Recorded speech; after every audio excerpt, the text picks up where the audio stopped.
At Inspire Kids Montessori, we love to celebrate the holidays and explore other cultures. On February 12, 2016, Inspire Kids Montessori had a dual celebration. The children wore pink and red to celebrate Valentine's Day, and the Chinese New Year to welcome the Year of the Monkey. The kids participated in various arts and crafts,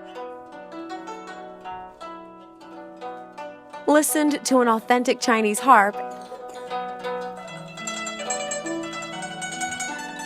then performed their own dragon dance parade.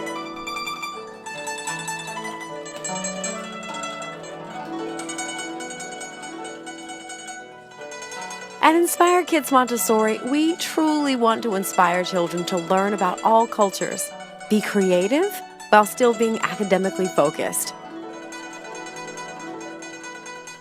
Connect with us today to schedule your tour.